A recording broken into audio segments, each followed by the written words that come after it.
A couple quick things. First of all, I think Tony Bennett is one of the worst coaches in all of America. Overrated. I think, I don't know why they even keep him at Virginia. I mean, I don't know what they're looking at, what the heck. He doesn't know what he's doing. So this should just be, it's like, this should just be the easiest game of the year playing against Tony Bennett. So I'm joking, guys. So I'm joking. I heard you guys say that. Let me tweet that out first, Josh, and then we'll keep going. You're going to isolate those clips. Yeah, there you go. Look, a couple things. Virginia's really good. There's no question about that. And you guys know in all seriousness how I feel about Tony and obviously the job that he's done there. And he's, everyone talks about Duke and Carolina and Syracuse as a blue blood and Florida State, and Virginia's a blue blood, strictly on what Tony Bennett has done. So they're playing really well right now. They're playing the best that they've played all year, and they're just at a high level, and we'll have to play really, really good. I mean, there's no question about that. We'll need to be really good tomorrow afternoon. And,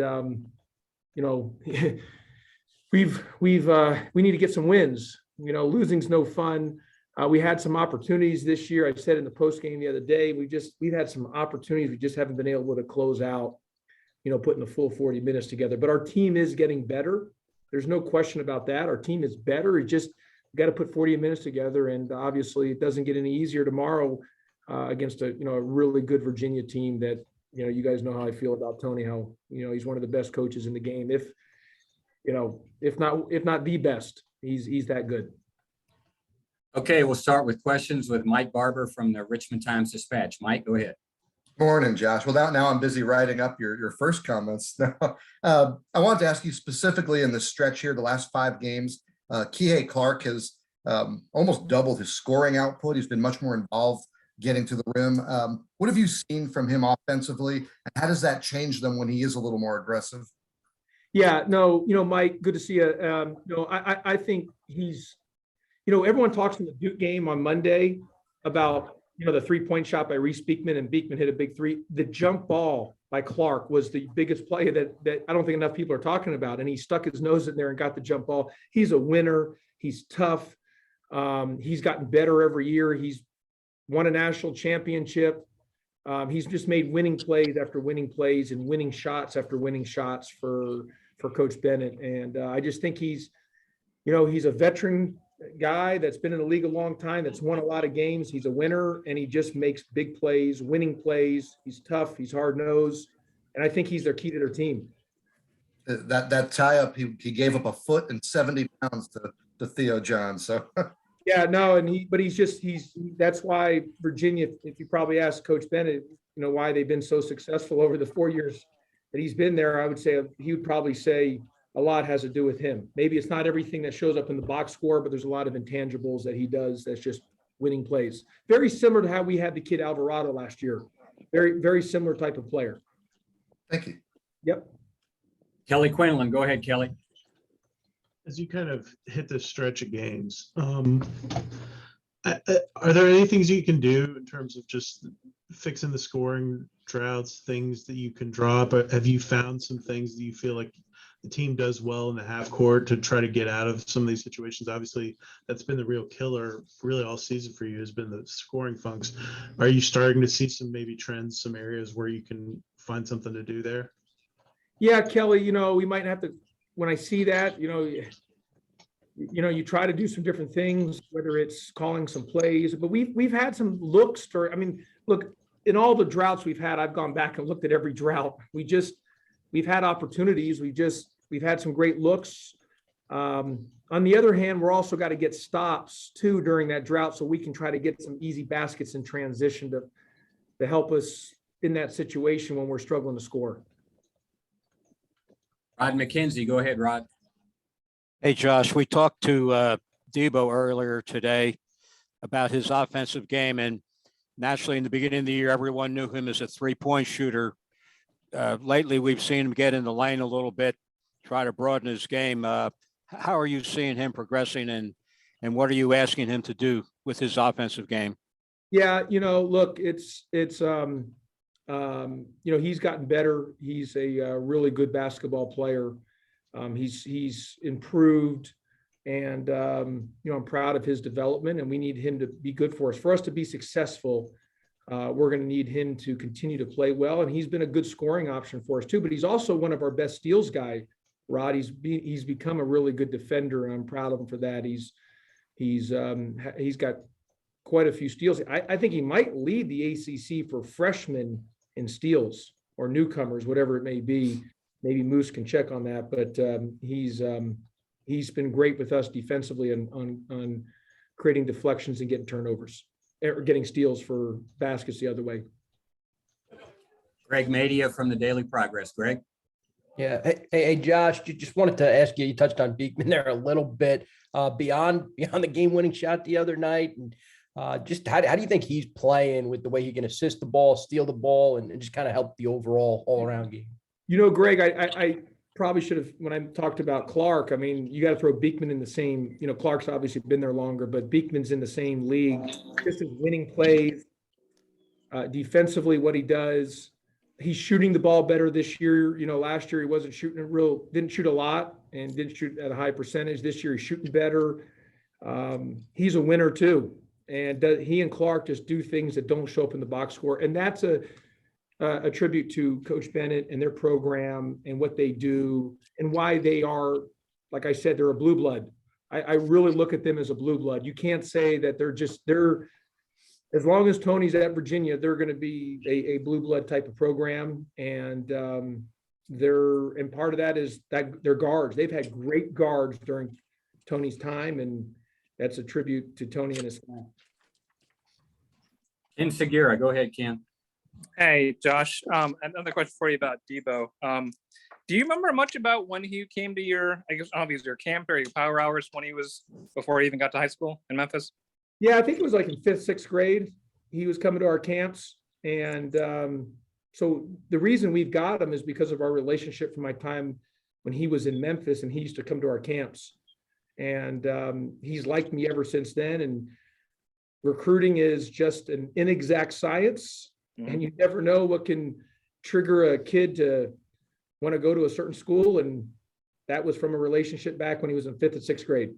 And that's why you can never say never with recruiting. Do you remember even much about him? I mean, I'm sure there were a ton of kids at the camps. But... Yeah, there were a ton of kids, but I remember because he was a good player for his age group, but I wasn't thinking he was going to be this good, because you're talking, 7-8 years down the road. Right. I wasn't thinking about that. I was just hoping I was going to win our exhibition game to start the year, so they wouldn't boot me out of town at Memphis. So, but enough time down the road, he liked me, and it's allowed us to be able to get him here at Georgia Tech. Has that ever happened? There's a lot of speak about that where you've had a kid at a camp who's ultimately been a prospect? Not at that age. Yeah. Where they maybe are at a 5th, and then you end up getting them. I mean, we've had some kids at camp who've come and, but when you're talking about a 5th grader and the reason they came to you is because of how they felt about you back as a 5th grader. It wasn't anything else other than the relationship, I really like Coach back, how he treated me back as a 5th grader. Yeah. Thanks. Yep. Okay, Mike Barber, back to Mike Barber. Go ahead, Mike. Hey, Josh, I feel like I ask you about this every Monday, but the process of kind of finding that third scorer, I went through and you look in the league and there's only 3 teams that don't have 3 guys averaging double figures. Where are you? And we're one of them. You are one of them, but you've also got one of the best 2-man duos with DeVoe and Usher. So you're getting your production. Where are you in terms of taking some scoring? But Mike, to win at the level that you need to win at in this league, you got to have 3 scores consistently. And that's been an issue with us. Our team, Mike, is getting better. Our team is getting better. We've got to make sure we stay consistent. The individuals that we're counting on has got to be really consistent for us. And so, you think about it last year, when you have guys like Usher, Bubba Parham, and DeVoe, who don't even need to be your first or second option. I mean, that's when you're really good. And even the year before, the same thing. So it's just this year, those 2 have had a score. We just need other help scoring. And that's where losing Bubba Parm has been a big blow to us. Big blow. I mean, Mike, I said it on Monday. We're not going to win the ACC. Winning the ACC, but we would have 3 or 4 more wins. Our record would be different because of him being older. Just another score for us. You're talking 3 or 4 more wins, and who knows. And so, and I knew when he went down and they were going to send, with the meniscus, and he wasn't going to be able to play. I knew that was a big loss for us because he was going to be that extra score. And to be good, you got to stay healthy, and you got to stay. You look at Florida State; they've been hit with injuries. We got hit with injury with Bubba. We lost obviously Howard a lot during the year, but losing Bubba for the whole year really, that was hard on us. And so to win in this league at the level that everyone wants to win at, you got to have 3 guys, 3 consistent scores night in, night out. You still got to play good defense and all that good stuff, but it's kind of why we're maybe. And I don't know the other 2 teams if they're also in the. It's Louisville has 0 double-digit scorers, and where they're at, obviously, and then UVA. But Clark is at 9.8, so he's. Yeah, I would count that. I would count splitting that. hairs. Yeah. 9 is up. You're going to count that as double digits. So really, it's us in Louisville, I would say. That's Yeah. fair. Thanks, Coach. Safe travels. Thanks, Mike. Okay, we'll go to Kelly and then the Rod, and then we'll see where we are. Kelly? Josh, I thought, one thing that really killed you guys in the last game, and in a lot of these games have been unforced turnovers where someone throws a pass out of bounds, like a guy cuts the basket and the ball's too far away from them, those type of things. How do you fix that? And at this point in the year, I imagine you have to be frustrated to still see some of that going on, low IQ plays. Well, we just beyond frustrated with those live ball turnovers or just turnovers in key times, Kelly, just those, when you, to Mike Barber's point about the scores, if you're not having, multiple guys just filling it up, 3, 4 guys, 5 guys every night, you can't turn it over. And due to our scoring droughts, we have to be better. And we have not done a good job of that, of the turnovers. And some of those turnovers on both games with Miami, we probably could have won the game if we had 9 to 10 turnovers. Now, Miami, you got to give them credit. That's what they do. But us having that many turnovers, both games that we played them, the first game 14, this game 18, it's a recipe for disaster. And that's why you're right there to win the game, but you can't get over the hump because we just give away those possessions. Rod McKenzie, go ahead, Rod. Hey, Josh, on that same subject, you talked about turnovers in transition, and it just seemed like sometimes they try to do too much with that chance to make maybe a highlight reel instead of making, a textbook type pass or that type of thing. What are you seeing there? Yeah, well, Rod, we just have some turnovers where it's not even trying to make a highlight reel. They're just trying to,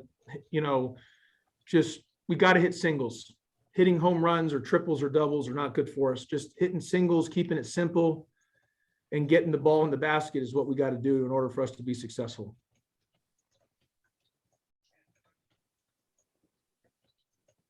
Go ahead, Ken. Last question to you, Ken. All right. About Debo again, what kind of player, what kind of do you envision him, what sort of him becoming in the next few years? Yeah, I mean, he's got to keep getting better. He's got to keep, he's obviously got to keep his shooting. I think he's improved with his defense, and he's doing it. Like I said, he might be the leading freshman in the ACC in steals. Am I right on that, Moose? That's something he can check. Terquavion Smith is the only one ahead of him. Okay, so he's done, but maybe, and what is he as a freshman at Georgia Tech? Is he as many as, I don't know where he ranks in Georgia Tech for freshmen with steals. So he's gotten better there, and he's just got to keep getting better just on his ball skills, on his explosiveness, his quickness. But he's a worker. He's tough. He's hard nosed. He wants to be great. Debo's got a chance to be really, really a big time player for Georgia Tech. Very good. Thank you, Coach. Check on that, Moose, for Ken about the freshman and Debo and steals. Yes, will do. Yeah. Okay. Thank you, Josh. Thank you. Thanks, guys. Thanks, Josh.